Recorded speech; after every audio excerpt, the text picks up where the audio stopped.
स्वागत है आपका न्यूज इंडिया डीटी पर। जैसा कि आप सभी जानते हैं कि आने वाले दिनों में नगरीय पंचायती चुनाव शुरू होने वाले हैं, जिसके लिए कई दावेदार अपनी अपनी दावेदारी करने पर मौजूद हैं। ऐसे ही आज एक दावेदार हमारे साथ मौजूद हैं, जो कि पूर्व मंडलीय 2 की मंडलीय उपाध्यक्ष हैं रीना शुक्ला जी, जो अपनी दावेदारी करने वाली हैं। क्या है उनकी पीछे की कहानी, आइए सीधे जानते हैं रीना शुक्ला जी से। तो सबसे पहले रीना जी, आपको तो हमारे न्यूज इंडिया जीटी पर आपका बहुत बहुत स्वागत है। बहुत धन्यवाद। तो रीना जी, आप जैसे अभी एक नगरीय पंचायती चुनाव में अपनी दावेदारी करने वाली हैं, तो सबसे पहले तो हम आपके बारे में कुछ जानना चाहेंगे कि आप कहाँ से हैं और किस तरीके से आपने अपनी परवरिश की और किस तरीके से आप अपने जिले से यहाँ आई हैं और आगे क्या करने वाली हैं। थोड़ा सा आप हमें उस बारे में बताएं। मैं रीना शुक्ला, बहराइच में मेरा जन्म हुआ और मैं 18-20 सालों से लखनऊ में हूँ अपने हस्बैंड के साथ, और मैं लगभग 17 सालों से सामाजिक कार्यों में लगातार जुड़ी हुई हूँ और बीजेपी संगठन से भी मैं जुड़ी हुई हूँ। लगातार मैं जो भी मीटिंग होती है उसमें मैं बढ़ चढ़कर हिस्सा लेती हूँ और सामाजिक सेवा सबके बीच जाकर मैं करती रहती हूँ। तो अब नगरीय पंचायती चुनाव होने वाले हैं, तो मैं इसको मूलभूत रूप देना चाहती हूँ और मैं टिकट के लिए दावेदारी कर रही हूँ। जी, ये तो बहुत अच्छी बात है कि आप टिकट के लिए दावेदारी कर रहे हैं। और आपके बारे में हमें जानने के लिए मिला कि आप बहराइच से हैं और अब लखनऊ में आप अपने नगरीय पंचायती चुनाव के लिए दावेदारी कर रही हैं। तो फिलहाल अब मैं आपसे एक और चीज़ रीना जी जानना चाहती हूँ कि आपने अभी बताया कि आप एक समाज सेविका हैं। तो ये है कि आप समाज सेविका भी हैं, आप बीजेपी से भी जुड़ी हैं, जहाँ उनके मंडल उपाध्यक्ष की पदवी पर तैनात हैं, और साथ ही साथ आप एक महिला भी हैं। तो इन तीनों चीज़ों में आप किस तरीके से अपना सामंजस्य बैठाती हैं, किस तरीके से तीनों चीज़ों को मैनेज करती हैं? जी, मैंने बचपन से ही समय को बहुत इम्पोर्टेंस दी है, तो मैं शुरू से ही अपना समय डिवाइड कर देती हूँ। सुबह और शाम का समय मैं अपने परिवार बच्चों के बीच पूरा समय देती हूँ, और जो मेरा बीच का समय होता है वो मैं सामाजिक कार्यों में, राजनीतिक कार्यों में जो भी कार्य होते हैं मैं उनको करती हूँ। जी, तो वाकई में टाइम मैनेजमेंट तो बहुत ज़रूरी है, और अगर आप आगे राजनीति में जाना चाहती हैं तो फिर ये तो वाकई में आपकी एक बहुत अच्छी हॉबी है।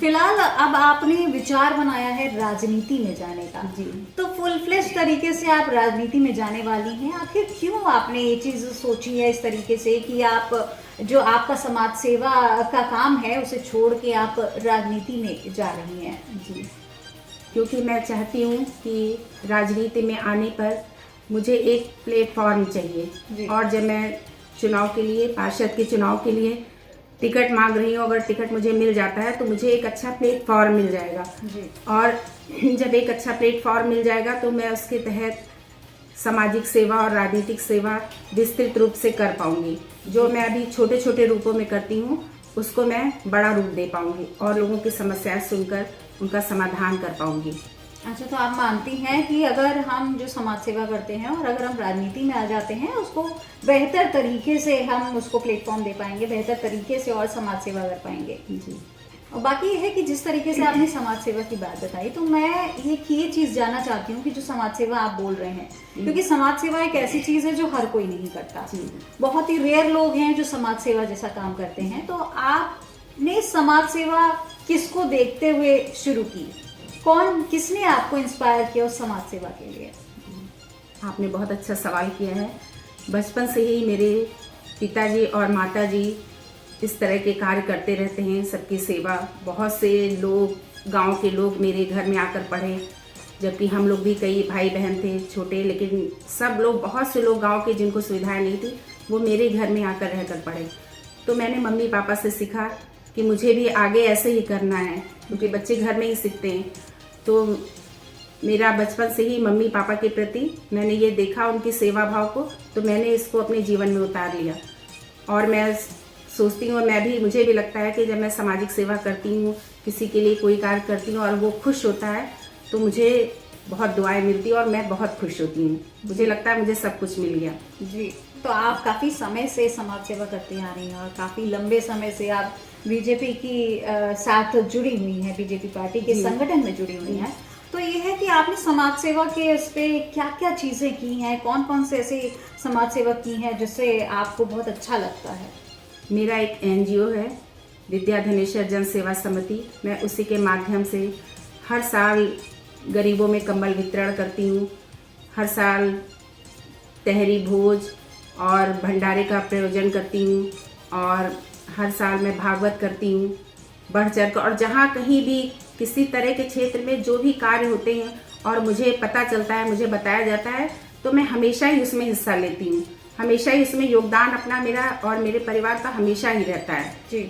मैं ये नहीं देखती हूँ कि मैंने अभी एक कार्य कर लिया तो मुझे उसमें योगदान नहीं करना है। और सब लोग मुझे बुलाते भी हैं क्योंकि मैं सामाजिक सेवा से जुड़ी हुई हूँ, तो मैं उसमें बढ़ चढ़ कर हिस्सा लेती हूँ। अच्छा रीना जी, जैसा होता है कि आप समाज सेवा करती हैं तो उसको मैनेज करने के लिए बहुत सारी धनराशि खर्च होती है, तो उस धनराशि को आप खुद से मैनेज करती हैं या कुछ और लोग भी आपके साथ इस संस्था में जुड़े हुए हैं ताकि वो उसको उस पे लोग मैनेज कर सकें? अधिकतर तो मेरे परिवार के ही लोग जुड़े हुए हैं। और देखिए, जब किसी कार्य का हम मन बना लेते हैं तो ईश्वर पर मुझे बहुत विश्वास है, सारी मदद तो वही कर देते हैं। और बाकी छोटी छोटी जो सेवाएं जिसको देनी होती है, स्वेच्छा से किसी ने दे दी तो दे दी, वरना ज़्यादातर तो मेरे परिवार का ही सहयोग रहता है और वो बढ़ चढ़ कर इसमें हिस्सा लेते हैं और मैं उसको अच्छे ढंग से कर पाती हूँ। ये तो बहुत अच्छी बात है। फिलहाल अब आप मन बना ही चुकी हैं कि आपको राजनीति में जाना है और अपनी दावेदारी मजबूत करनी है, तो फिलहाल और भी कुछ मैं आपसे जानना चाहूँगी कि आप किन मुद्दों को लेकर जनता के बीच जाएंगी, क्योंकि हमेशा जो भी दावेदारी करते हैं उनके अपने कुछ मुद्दे होते हैं, कुछ ना कुछ ऐसा मोटिव लेके जाते हैं कि हम इन मोटिव को, अगर हम आगे जाते हैं तो हम इन मोटिव को सॉर्ट आउट करेंगे। तो कौन कौन से मोटिव आपने तय किए हैं, कौन कौन से मुद्दे आपने तय किए हैं कि आप उनको लेके जनता के बीच जाएंगी? देखिए, मैं सबसे पहले तो जनता के बीच जाऊंगी, उनकी प्राथमिक समस्याएं सुनूंगी। जो उनकी प्राथमिक समस्याएं, मूलभूत समस्याएं हैं, ज़्यादातर शहरों की, हमारे क्षेत्र की नालियाँ बहुत ख़राब हैं, पेयजल की व्यवस्था नहीं है, नालियों के पानी का निष्कासन सही नहीं है जी। तो मैं इस तरह के कार्य और स्वच्छता अभियान, क्योंकि हर बार गर्मी में और जाड़े में तमाम तरह की बीमारियां आ जाती हैं, दवाओं का छिड़काव, मैं इस तरह की स्वच्छता अभियान पर और नालियों की, पेयजल की व्यवस्था पर विशेष ध्यान देना चाहूँगी। और जो भी मेरे अधिकार क्षेत्र में आएगा मैं उसको जनता तक पहुँचाऊँगी। जी।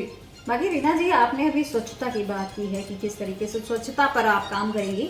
एक महिला होने के नाते आप क्या महिलाओं से रिलेटेड मुद्दों पर भी काम करेंगी? क्योंकि आज की डेट में कोई भी महिला सुरक्षित नहीं है, उनको न्याय नहीं मिल पाता। बहुत सारी तमाम महिलाओं की चीज़ें ऐसी हैं, आजकल बहुत ज़्यादा तरक्की होने के बाद भी कहीं ना कहीं अभी भी महिलाएं पिछड़ी हुई हैं, तो उस पे भी आपका कोई विचार है? कुछ आपने ऐसा उसके बारे में सोचा है? ये भी आपने बहुत अच्छा सवाल किया। मेरे आसपास के क्षेत्र की महिलाएं ज़्यादातर पढ़ी लिखी नहीं है, वो गांव से संबंधित हैं जी। तो मैं उनको ज़्यादा जानकारी मिल नहीं पाती है। तो मैं, जब मुझे तमाम तरह की सरकार की योजनाएं पता चलती हैं और जब मुझे टिकट मिल जाता है और मेरे हाथ में कुछ रहेगा तो मैं उनको मूलभूत समस्याएं उनकी सुन पाऊंगी और जनता की जितनी सुविधाएं मिलती हैं, मुझे मेरे अधिकार में जितनी सुविधाएं रहती हैं, मैं उनको मूलभूत समस्याएं समझा पाऊंगी। और उनको मैं चाहूँगी कि कोई ना कोई, जैसे घर की महिलाएं हैं वो जल्दी काम कर लेती हैं, उनके पास बहुत समय बच जाता है, तो मैं सोचूंगी जितने भी छोटे छोटे काम मेरे द्वारा उनको मिल सकें तो मैं ये ज़रूर करना चाहूँगी ताकि वो अपना भी रोजी रोटी कायदे से चला सकें। ये बहुत ही अच्छा एक विचार आपने आज दिया है, क्योंकि महिलाओं को लेकर बहुत ज़्यादा स्थिति एक बड़ी अभी भी ऐसी संशय वाली बनी रहती है। बहुत सी महिलाएं अभी भी आज की डेट में न्याय नहीं पा रहे हैं। ये बहुत ही अच्छी बात है। फिलहाल मैं आपसे एक और चीज़ जानना चाहती हूँ कि आपको जैसे टिकट मिल जाता है और आप ये इलेक्शन जीत जाती हैं, जी। तो आपका सबसे पहला काम क्या होगा जो आप करेंगे उसके बाद में? सबसे पहला काम तो ये होगा कि मैं जनता के बीच जाऊंगी, क्योंकि उन्हीं की बदौलत मैं जीतूंगी। तो सबसे पहले तो मैं उनका धन्यवाद करूंगी और उनसे उनकी प्राथमिक समस्याओं को सुनूंगी। सबसे पहले तो मेरा यही काम होगा कि मैं उन्हीं की समस्याओं को सुनूं और जो प्राथमिक समस्याएं हैं, मूलभूत समस्याएं हैं, मैं उसको जल्दी से जल्दी दूर करूं।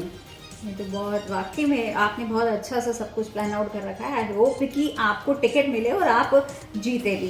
फिलहाल आखिर में मैं चाहूंगी कि आप हमारे न्यूज़ इंडिया DT के माध्यम से हमारे दर्शकों को एक संदेश दें।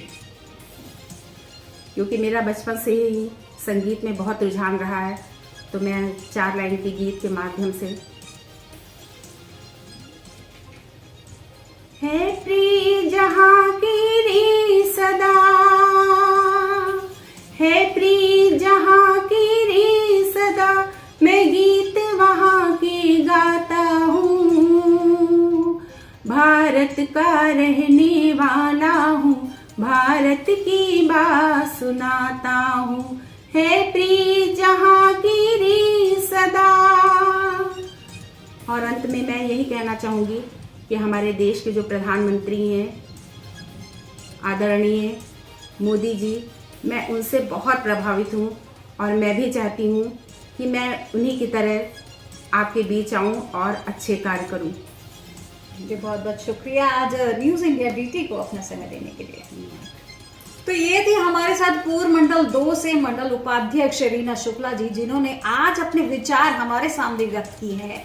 क्योंकि आने वाले नगरीय पंचायती चुनाव में सभी अपनी दावेदारी कर रहे हैं और सभी अपने अपने मुद्दे लेकर आए हैं। रीना जी ने बताया कि उनके मुद्दे रोजगार दिलाने का काम करेंगी, तो रोजगार दिलाने का काम करेंगी। तो ये बहुत ही अच्छी बात थी, उन्होंने आज हमारे साथ में साझा की है। उम्मीद है आपको ये जानकारी काफी पसंद आई होगी। हम फिर एक नए दावेदार के साथ में मौजूद होंगे। तब तक आप देखते रहिए न्यूज़ इंडिया DT। नमस्कार।